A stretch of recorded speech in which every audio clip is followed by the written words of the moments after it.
Good evening and welcome back to the Rory Talks Football YouTube channel. Welcome to the Arsenal newsroom. It's a standard stream between two very big games. Bayern yesterday, we're going to talk about it. Chelsea at the weekend. What a week it has been so far for Arsenal Football Club. It is good to see so many of you here. The Goon Platoon is assembling.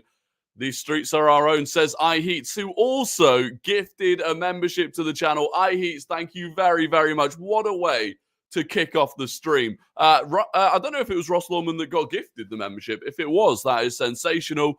Matt the Gunner's here. Philip Jacobson's here. Good to see you, Leeds Gunner. Welcome. Robert, Curtis, Bilal. Welcome. What a week so far. What a week so far. It has been unbelievable. Can we continue, though? That's the big thing now. It is difficult because you have these big games and big moments, but it's like you're straight into the next one. You're straight into Chelsea. Then you're into Brentford. Then you're into Villa. And it goes on and on. But last night was serious. Absolutely serious. Before we get into the rest of the stream, if I could ask you to please subscribe. If you're not subscribed already, we're on the way now to 27,000 subscribers. If you could like the stream, I'd be grateful. If you're watching the replay, please do the hype thing in the comments. And this is the first time since we actually released the first main podcast that I can talk to you about the podcast. So the Back Post podcast, link down below, top of the description. It's me, it's Seb, who's a Spurs fan, it's Tobes, who's a Chelsea fan, and we've had an unbelievable start. I have to say, thank you so much to those of you that have been watching the YouTube videos, checked out the full podcast on Spotify. It's been very, very good. So I appreciate that. Tomorrow on the YouTube and on Spotify as like a bonus podcast, we've got the full Arsenal-Chelsea preview. So keep your eyes out for that. Tobes better get ready for a roast session. Oh, believe me. I mean, we had fun on Monday with Seb. It will almost be more satisfying with Tobes because Chelsea fans they're getting a bit loud. They're getting a bit excited. Whereas I think with the Spurs fans, most of them weren't that excited going into the North London derby anyway. Let's end the week with Arsenal win and Madueke hat-trick. Will be sensational podcast next week. Hey, he's got himself off the mark now. You know, he's got that off his back, ready for the game against Chelsea. I'm excited. I am excited. But it is going to be a very tough game. Rory replied to my comment on TikTok, automatically makes me cooler than everyone in the goon room. Wow. That's impressive. That is impressive. Nid, don't subscribe, don't like. Rory has been sacked. No stream post derby and pre-Bayern. Rory Jennings better. I apologize. Let me explain. Monday, we did the first proper podcast recording. It shouldn't take that long. Obviously, so every Monday, we'll record the podcast, reacting to the weekend, and that'll go out on a Monday evening. I should still make it home in time to stream like normal, but because this was the first proper one, obviously there were just like extra things. Tuesday, I did this thing with Generation Football, which is like a quiz. If you've not seen it, they do Football 501. That is very exciting. That took all day to film. It's coming out at Christmas time. That'll be very good. And then yesterday I was at the Arsenal game. So, you know what? I could be a fan that doesn't go to the games and streams instead, right? I could monetize not going to games, but I want to be at the games. And it was well worth it. Although it wasn't expensive. 105 quid the ticket was last night. How mad is that? Your excuses are worse than Slot. Arne Slot. La la la la la la. Rory featured on the terrace. W. Was I? What was the feature? I don't know. Episode 1 was very, very good. You'll love to see it. There you go. We have to be silent and humble. After the game, we can enjoy rivals' tears. I agree.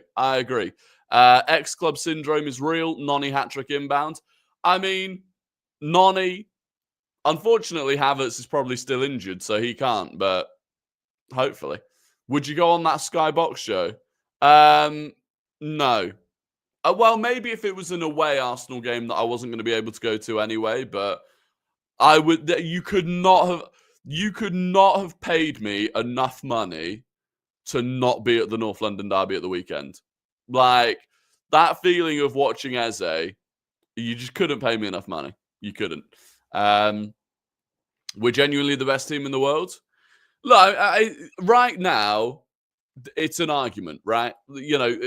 Theoretically, this game against Bayern was billed as the best two teams in Europe this season, and we beat them. And we beat them quite comfortably. Like second half especially, that was dominant. I don't know if you've seen some of the comments today, by the way. See what Joshua Kimmich has said? Joshua Kimmich was asked if that's the best team they've played this season, and he said no. And he was like, oh, they're a long ball team, and they rely on set piece. All of the normal, like, meh, meh, meh. And then he's like, oh, yeah, PSG was a better game of football. It's like, that's not what you were asked. You were asked, is that the best team you've come up against this season? You beat PSG. You got dominated by us. So, yeah, we are the best team you come up against this season. And also, they played more long balls last night than we did. So, shove that up your pipe and smoke it. Respect to Vincent Kompany. Because Vincent Kompany came out after the game and was like, yeah, that was incredibly difficult. Why do people say we lost the first half? Thought we were the better team in the first half? Very simple. Very simple. They don't understand possession.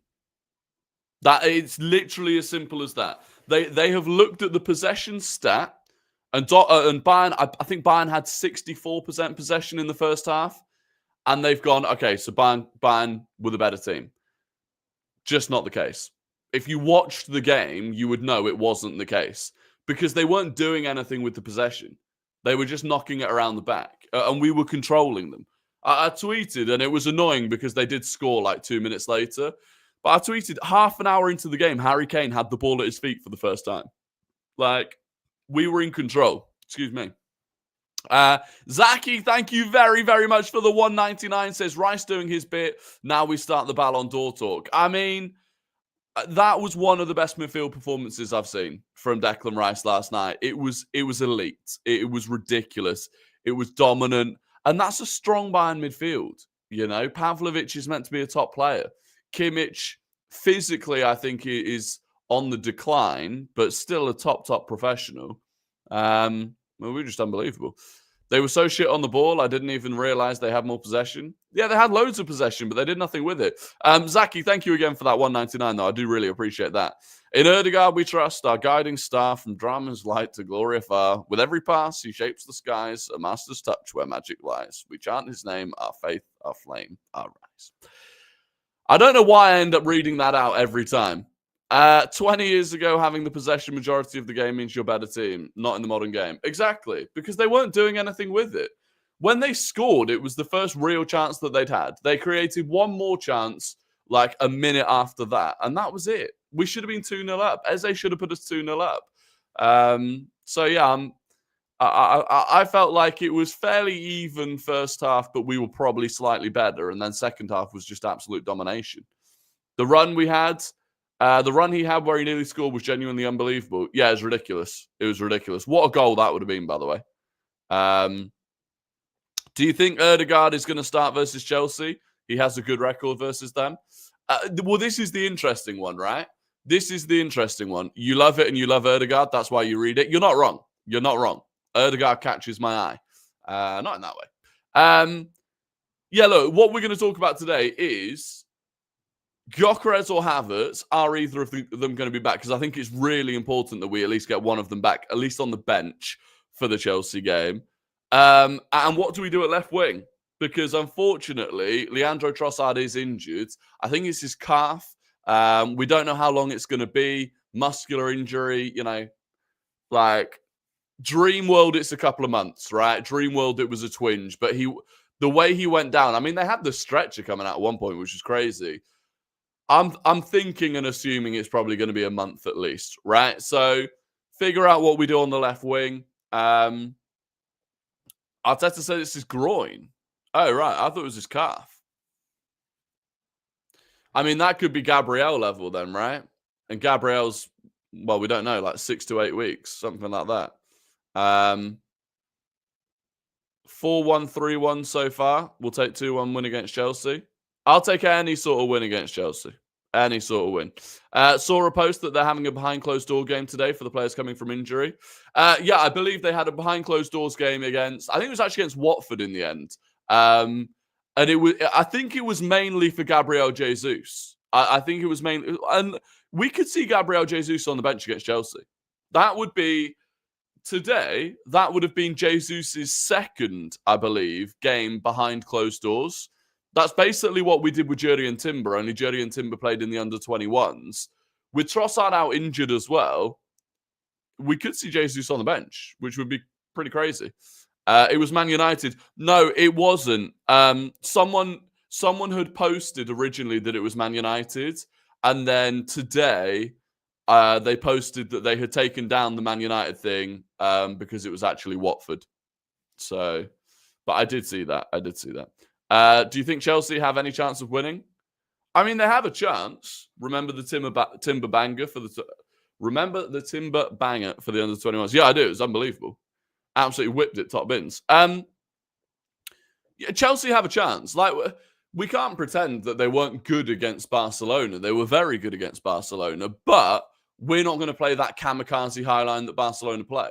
You know, and I think actually, big away game against, you know, there's an argument Chelsea right now are our biggest title rival. Away from home, Arteta's not going to set up crazy aggressive. Like, let's be real. He's not going to do that. I mean, even against Bayern last night, right? We were happy to sit in and absorb some pressure against Bayern. So they're not going to be able to expose us in behind in the way that in the way that they did against Barca. And Bayern last night, over Miles Lewis-Skelly's shoulder was a little bit of a vulnerability. Like, they did do that a couple of times. I think Calafiori reads those situations better at this point, to be honest with you. But like, I just don't see. I don't see it being anything like the Barcelona game for Chelsea. So, yeah, I mean, I could see a draw. A draw wouldn't surprise me, to be honest with you. We've drawn there the last two times we've been, but we'll see. We'll see. We've got one day less rest as well. Would you play Eze on the left and Ødegaard in midfield? Well, this is the thing, right? I think it's effectively you've got three options, right? Assuming that Leandro Trossard isn't going to be fit, which I think we can do. You've got three options. One is you play Madueke there. Two is you play Martinelli there. Three is, as you say, Ødegaard comes back into midfield and Eze plays off the left. Of those three, I think Martinelli starting is the least likely because he is, I think, behind Madueke in terms of his return. You know, Madueke came back a game earlier, and also Madueke came on much earlier in the game yesterday for Trossard. I think really that was probably good for Madueke in terms of, you know, he played a few minutes at the weekend. He played more minutes last night, building up into potentially starting against Chelsea. But then it could be Ødegaard. So, and if Ødegaard plays, do you then start Eze? And I think the answer to that's probably yes. So I think, yeah, I don't know. It'd be interesting. I really wouldn't mind seeing Madueke, though. Madueke can give it a real go up against Reece James or Malo Gusto. Minor thing, but Madueke is clearly much better on the right. Well, he's a different player on the right. I don't disagree. Like, he is a right winger that is an incredible backup to Saka. He is an incredible rotational option with Saka in terms of, you know, last night at 1-1, by the way, we take Saka off. That is not something that we have seen previously, but we can do that now because Madueke can move to the right. So, yeah, I think it's different. I do think Madueke offers something on the left, but I probably would, I think in a dream world, I would start Ødegaard and I'd play Eze on the left. And then I'd have both Madueke and Martinelli as options to come off the bench. Especially if we don't have either Gyokeres or Havertz back. Because then I'd be looking at Martinelli potentially coming on through the middle for Mikel Merino. Mikel Merino, by the way, I saw a stat today. Mikel Merino ran over 13 kilometers last night. That was more than any other player on the pitch. No other player on the pitch racked up 13 kilometers. And he racked up like 13.15 kilometers off the back of the North London derby, where he put a ridiculous shift in as well. I am a bit worried that if we don't have Gyokeres or Havertz back, at least to come off the bench, like Merino has to be getting tired. He's putting in an absolute shift. And I know last night he was quiet at times. You know, he was struggling. I mean, second half, he has two opportunities to score with his head. should take definitely one of them. But the running, you can't fault it. Semenyo in January, I think it's unlikely. Watch out. Keep an eye on Kenan Yildiz. Kenan Yildiz next summer. Especially if Juve don't reach the Champions League, I would like that. What a player he is, by the way. Again this week in the Champions League. Did you see the Piers Morgan comment? Trying to make things up for no reason. Leave Martin alone. I didn't see the comment. What was the comment? Piers Morgan blocked me on Twitter for calling him out in the past. Literally didn't say anything offensive to him. Just called him out, and he blocked me. So I don't know what he said. Do you think Trossard's okay? No, it's a muscular injury. I think he'll be out for, I mean, you can only guess, but like a month or so wouldn't surprise me for Trossard at all. This is just what happens now. You know, we get players back and then we lose others. I was worried about Trossard. I think I either mentioned it in, no, we didn't do a preview, did we? I think I mentioned it in a TikTok that Trossard was one of the players that I would have rotated because I was worried about how much he'd played.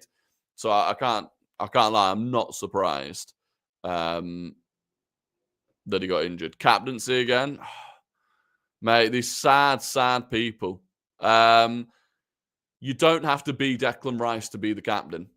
You don't. Lanky Man, thank you very, very much for the $4.99. Sorry if I missed you saying it, but what would be your starting lineup versus Chelsea? I actually don't know yet. We'll have the Chelsea preview stream tomorrow. Tomorrow's stream will be the proper Chelsea preview. We'll have had at that point Mikel Arteta's press conference. Hopefully we've got a better idea as to whether or not we're going to have Gyokeres or Havertz back. So yeah, we'll do that tomorrow. I think there's a lot of interesting things to talk about. You know, there's Mosquera or Hincapié. Like that's, I honestly, after Hincapié started against Spurs and put in the performance he put in against Spurs, in my head, he kind of locked it down because I know that Arteta prefers a left-footed left centre-back anyway. I was like, I assumed he would have started again last night. And I know Arteta said, actually, for someone like Hincapié, who's kind of not played a huge amount of minutes this season, goes on international break, plays the whole thing, to then come back and do like 3 games in 7 days of the intensity of Spurs, Bayern and Chelsea would have been very difficult. But then Mosquera puts in that performance last night. I'm like, that's a legit claim. Like, Mosquera legitimately has a claim to start against Chelsea. I thought the way that he handled Harry Kane, like Harry Kane did nothing. He's been one of the best strikers in Europe this season. He did nothing. Nish up against Mosquera. So, yeah, it's a crazy situation. But Lanky, thank you very, very much for the $4.99. And like I say, tomorrow night we'll have the proper preview and we'll go through the lineup and the score prediction. Mosquera starts. He's better in my opinion. I just don't know. I don't know. And what I really like about Hincapié is rapid. And I think if you are looking at what are the threats that Chelsea pose, pace is one of them. Pace in behind is one of them. So I think Hincapié plays against Chelsea, and then against Brentford, we start Mosquera and Hincapié and rest Saliba. Maybe. Yeah, Mosquera and Hincapié could start together at some point, for sure. They started against Brighton, didn't they? I think they both started against Brighton. Corvra. Evening, mate. First one of these I've caught live. Usually watch on my commute to uni in the morning. Bring on Sunday. Love what you do. I appreciate it. By the way, there's over 300 of you here, which is absolutely sensational. If you could like the stream and subscribe if you're not already subscribed, I would be very grateful. The likes, they are free and they do massively help out. So I appreciate that. I would rest Timber. Against who? Against Brentford. Can't rest Timber against Chelsea. This is the thing, though. That Brentford game... And this is where mentality-wise as well, I think it gets difficult. Like, you have a massive game against Spurs. You have a massive game against Bayern. You have a massive game against Chelsea. That Brentford game, we're all doing it. Consciously or subconsciously, right? We're all looking at that Brentford game going, oh, we can rest in that one. We can rotate in that one, you know, get through the Chelsea game. And then you can't. This is the Premier League. Like, every single game. So, that Brentford game, it's going to be tough. And then you're into Villa. And by the way, that's Wednesday night and then Saturday lunchtime, which normally isn't even allowed. In the Champions League weeks, a Champions League team that plays on a Wednesday night is not allowed to play on a Wednesday lunchtime. And yet Arsenal are playing a Premier League Wednesday night, Premier League Saturday lunchtime. So that's a bit of a joke in itself. But yeah, it's tough. It's tough. We have to rest Timber soon, or he'll suffer a Trossard-like injury. I don't disagree. Like, we do need to rotate his minutes, and maybe it's the sort of game where you start Timber against Brentford, but if you can get yourselves like 2-0 up at halftime, you bring Ben White on at halftime and assume that he can see out the second half, something like that. You can rotate so little. Like max 2 to 3 players. I agree. We're gonna have to start rotating Rice and Zubimendi at some point. Do you know what the craziest thing about Rice's performance in the second half last night was? At the end of the first half, Rice looked absolutely knackered. There was one moment where we won a throw-in on the right-hand side of where I was at, the opposite side of the bench. And we won a throw-in, and Rice was like on his haunches, absolutely gassed. And then he came out and put that second half performance in, which was unbelievable. But I do think there are players that are tired, and it's such a brutal week. So it's difficult. It's difficult working out who to rotate and when. It is. Did you see the Dalman goal? This guy will force himself into the team. Man, it's unbelievable. The academy at the moment, by the way, we beat the Bayern under-19s with our under-19s, but in that under-19s, Marley Salmon played, Max Dalman obviously played. Excuse me.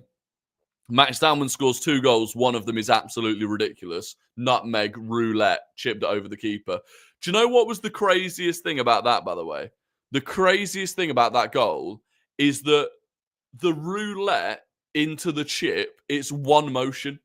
He literally roulettes, and as he is taking his next stride, he chips the ball. It's silly how talented he is. We then had Louis Munoz came on as a sub, who's 13 years old. Ethan Nwanery's brother, Emerson Nwaneri, played. It's crazy. It is crazy. Congrats on 26. Thank you, Nid. Thank you very much. Yeah, 26K. You love to see it. Heats, thank you very, very much for the €5. Apparently, Lennart Karl's idol is Ødegaard. Finnish commentator said that he didn't get to play against his idol because he got subbed. Well, there you go. I mean, yeah. I mean, it could be his idol. By the way, that kid is special. Lennart Karl is very talented. I thought the fact that in the second half we pretty much nullified him was really impressive.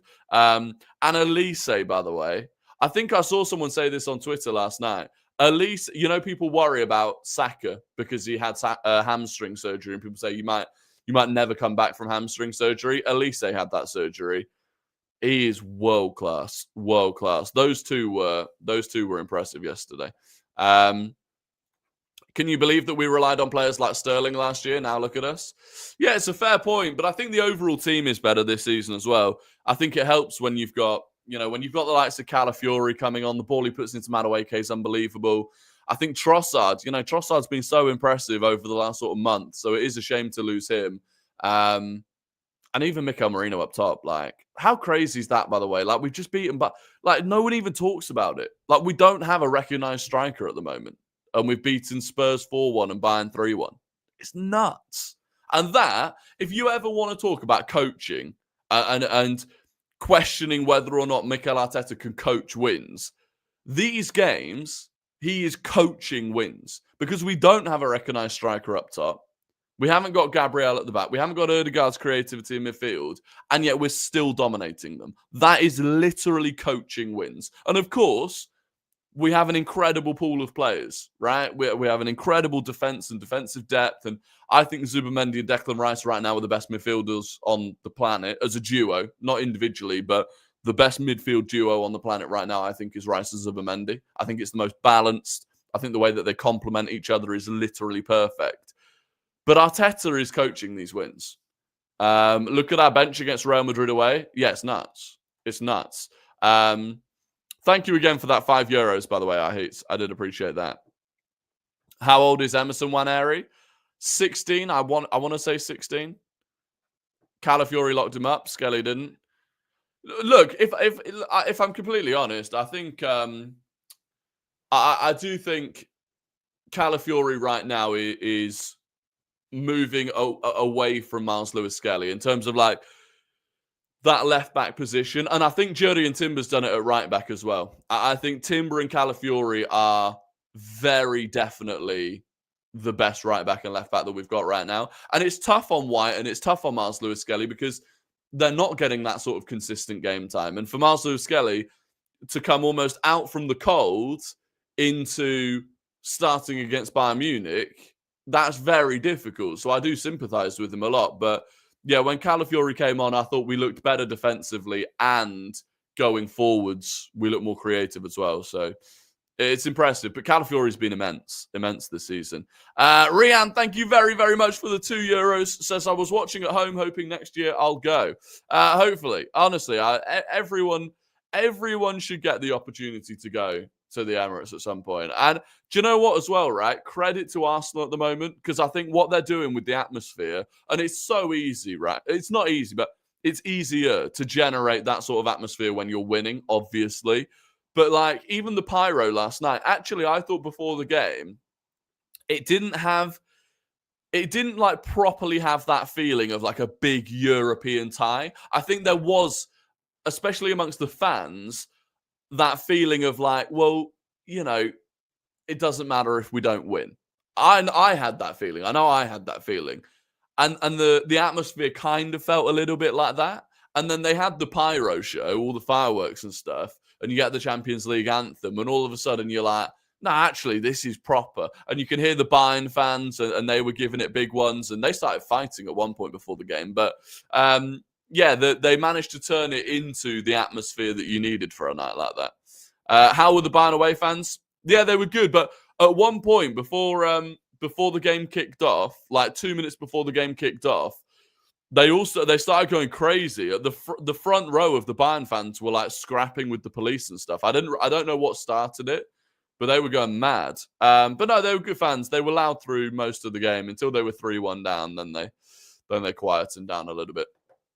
MLS was a bit overstretched, better mid, and he's a young 19. Yeah, I'm not worried about Miles Lewis-Skelly in the slightest. Like, the fact that Miles Lewis-Skelly managed to slot in at left-back last season and impress everyone as much as he did, like, that's a testament to him and his ability. And, you know, now that we've got Calafiori playing there, I do think he's taken it up a level. I'm looking forward to seeing Miles Lewis-Skelly back in midfield. That's long-term, that's where he's going to be. So... MLS had a decent game. Let's not catastrophize. Plus, he had a new left centre back next to him. No, I agree. I don't think I'm catastrophizing to say that, like, that objectively that was our weak spot. There's like over his shoulder was our vulnerability. That's where they scored from. But that's not to say that it's, you know, a huge problem. And mainly it's because of how good Calafiori has been. Did you see TNT edited Hoddle's commentary before the PSG goal? I didn't. I don't know what this story is, Ross. Tell me the story, Ross. I have no idea what any of that's about. I assume you mean Hoddle, not Noddle. But I don't know what that's about. North Bank generates the most atmosphere, even when we're losing. I mean, I think Clockend does more than North Bank, to be honest. Thoughts on Ødegaard coming back and what we'll do with Eze, preferably? Eze starts against Chelsea. In my opinion, the form that Eze's in, I know he missed that chance, but he generated that chance. Like, the touch and then the pass into Marino is unbelievable. So, and then, of course, the ball into Martinelli for the third goal. So, Eze starts. If you start Ødegaard, Eze starts on the left. If Ødegaard isn't fit enough to start, you start Eze in midfield again and you play either Madueke or Martinelli off the left, probably Madueke. But yeah, it's a difficult one. Who would you start on the left on Sunday? Martinelli or maybe... I don't think it'll be Martinelli, only because he's not... I don't think Martinelli has ramped up the minutes quickly enough to start against Chelsea. I think it's far more likely it would be Madueke if it was one of those two. We'll wait and see. At least we've got the options. Like, if those two hadn't come back and Trossard got injured, we'd be back to... I don't even know who would play there. You'd be looking at Waneri or Dalman playing there, to be honest, which wouldn't have been awful. Other people are... Yeah, no, I have seen... yeah, no, you're right. I have seen... It's Twitter, right? Twitter will do that, mainly. But no, I hear it.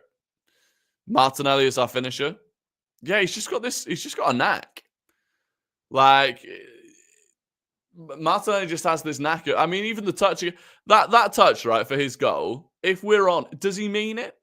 Does he mean to, has Martinelli seen Neuer coming out and then deliberately plays the touch to go around him? Or is it just a big touch into his path knowing that he's going to run onto it? I don't know. But he's got a knack of doing it and scoring goals. So that's all I care about. Here we go. This is on Hoddle.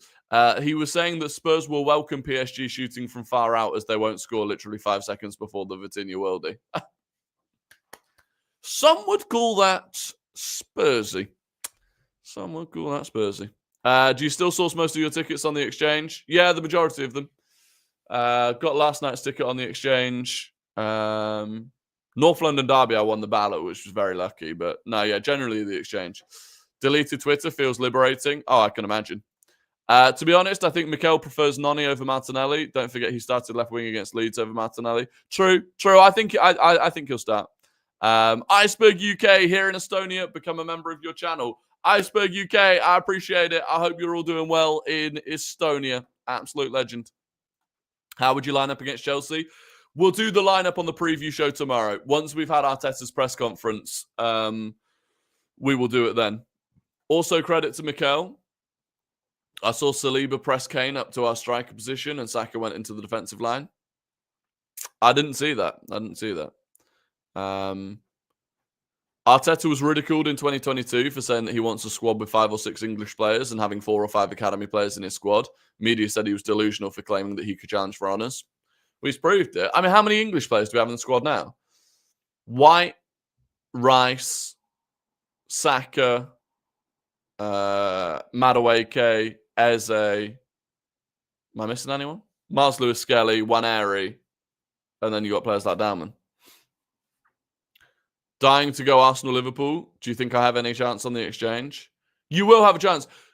The reason that you'll have a chance for Arsenal-Liverpool is that it's a Thursday night. 8 o'clock on a Thursday night. There just will be season ticket holders that won't want to go. Especially because it's Cat A, so they can get 100 quid back.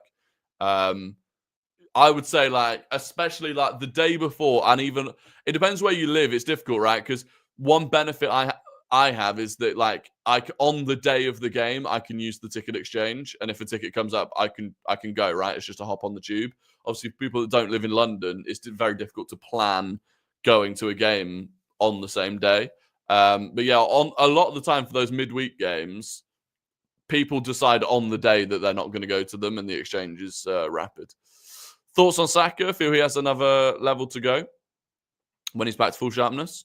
Yeah, I've been saying this. I think right now, I think Saka is just ticking over. And Saka ticking over is still a quality player and is still causing huge problems for the opposition.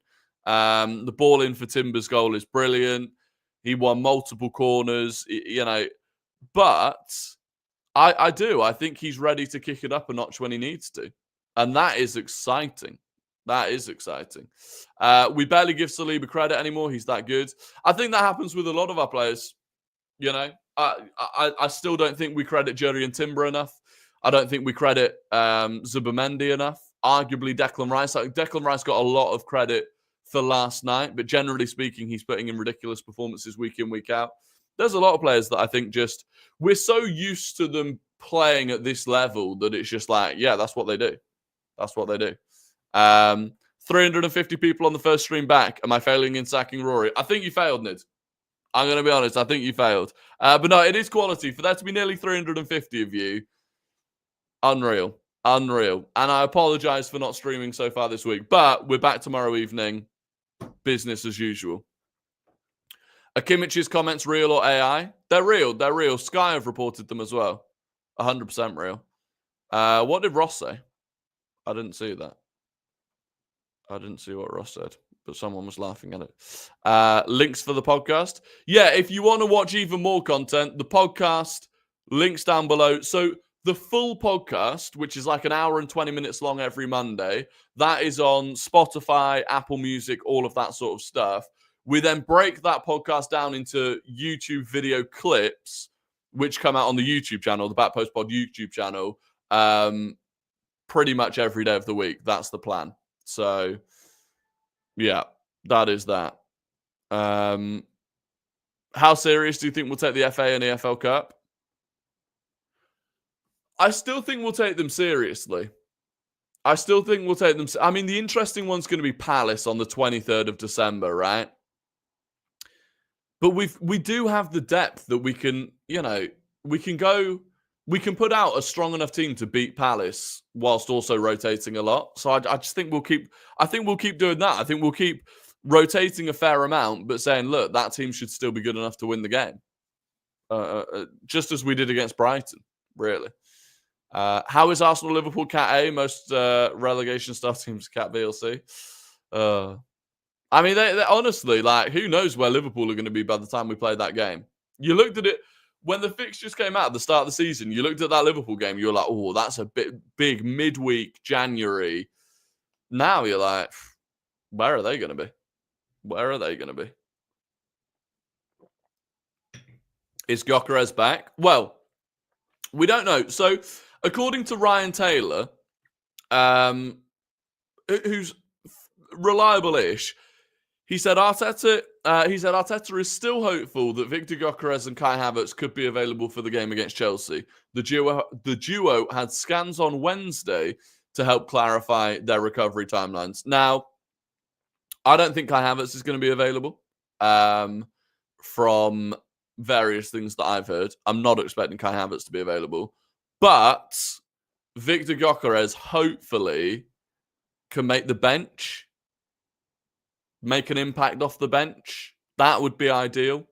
Same result Sunday, please. I'll take it 1-0. I'd happily take a 1-0. Like, a draw wouldn't be the end of the world.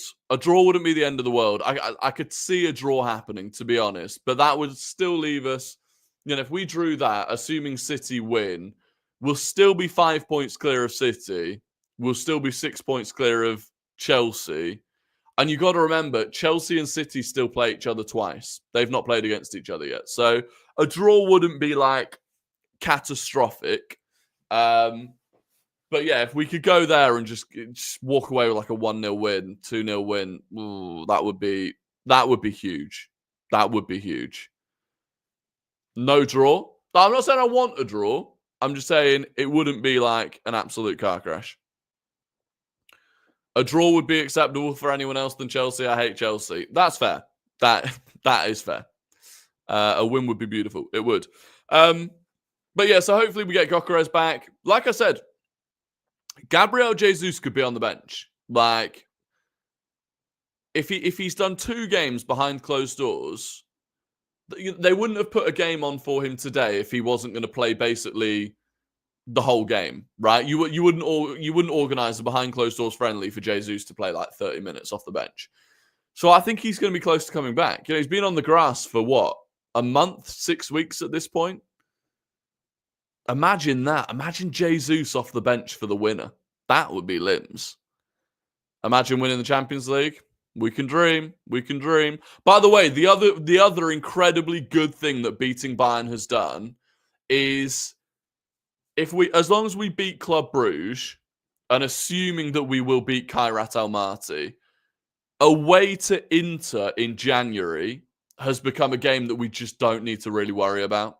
Like, we can rotate heavily for that game because even if we lose it, we could still finish. I mean, right now, we're top of the Champions League phase and we've got the best goal difference. So we could legitimately afford to lose against Inter and still be top. But I think we could go away to Inter and draw with a rotated team anyway. But yeah, that has benefited us because come January, it's so busy, everyone's knackered. If we can effectively afford to take a Champions League game off and then not be in the qualifiers. And by the way, because that game comes between Forest away and United at home, the Inter game, but also, crucially, right, the playoffs. Wait, I can bring this up. There I am. This period here, right, the Champions League playoffs for the teams that finished 9th to 24th, The first leg of the playoff is in this midweek between Spurs and Chelsea. And the second playoff is in this midweek after Chelsea. So if Chelsea and Spurs are both in those playoffs, that's ideal for us, especially Chelsea. We're actually rooting for Chelsea to end up in the playoffs because they'll have to play that before they play against us. But we'll wait and see. We'll wait and see. Where are they now, actually? Where are Chelsea now? Chelsea is 7th right now. Yeah, we could do. Who have they got? Who are Chelsea's remaining? They've got Atalanta away, not easy. Paphos guaranteed win, and then Napoli away. Atalanta away, Napoli away. That's good. I like that. So yeah, that would be ideal. And obviously at this point we're almost guaranteed top 8 at this point because there's just no way that we don't beat Kairat Almaty. The most important thing is not having to do playoffs. Yeah, 100%. And I mean, if you finish top 2, right, you're guaranteed home advantage all the way through until the final. If you finish top 2, you're guaranteed not to play basically any of the top 4 until the semis. It's good. It's good. Do you think Liverpool will make UCL? Where are Liverpool, actually? Where are Liverpool? Mate, what is going on with Liverpool, by the way? So bad. They're 13th right now. They're 13th. They're only a point off top 8. I mean, it's so bunched up. It's going to get... By the way, people do this thing every single time in the Champions... Or they've done it both years so far in the Champions League where people say, like, it's boring. It always used to be boring. The first 3 games of the group stage always used to be boring anyway. It is going to start heating up. There is 1 point between Galatasaray in 14th and Borussia Dortmund in 6th. Like, this is going to get exciting. Who are Liverpool's games against in the Champions League? Inter away. Marseille away. Marseille are good as well. And then Karabag at home. They're going to be in the playoffs. I don't see them getting top 8 with those fixtures. That's going to be incredibly difficult. Especially because they've got no squad depth. They've lost Ekitike now as well. Don't know how bad that injury was, but they've lost Ekitike. So yeah, I don't... They're going to be in the playoffs. Again, in an ideal world, City are in the playoffs. In an ideal world, City are in the playoffs. They've got to play an extra 2 games in January. Is it January? No, February, isn't it? The more teams... If all of them can just be playing in the playoffs in February, that's the absolute dream. That is the absolute dream. We didn't get him half price. Declan Rice is priceless. Wow, that's a new one. That is a new... He's unbelievable. He is unbelievable. Anyway, it is time for the quiz. Get your fingers on your keyboards. As always, the first person to get it right in the chat wins the immense pride and respect of the Rory Talks Football community. So get your fingers on your keyboards. The quiz question is this. In which year did Arsenal last win the League Cup?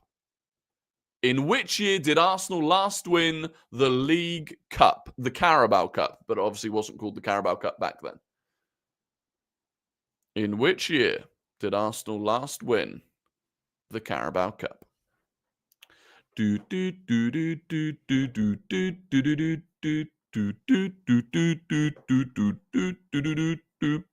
There we go. Plenty of answers. And the winner is Bertie D.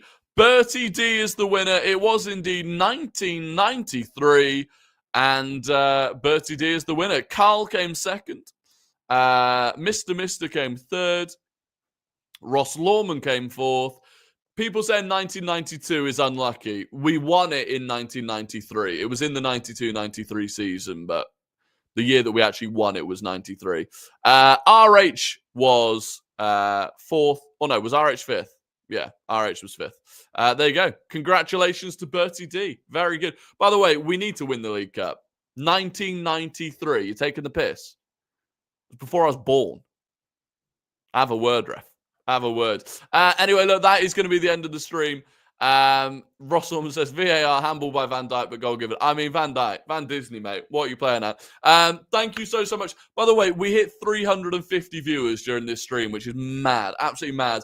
I massively appreciate it. If you could subscribe, if you could like, If you want to go and check out the podcast and support that, I would be really, really grateful. And other than that, we will be back tomorrow. So until then, enjoy your evening. Europa League tonight. Not that exciting this season, but there we go. I'll be back tomorrow. Until then, goodbye.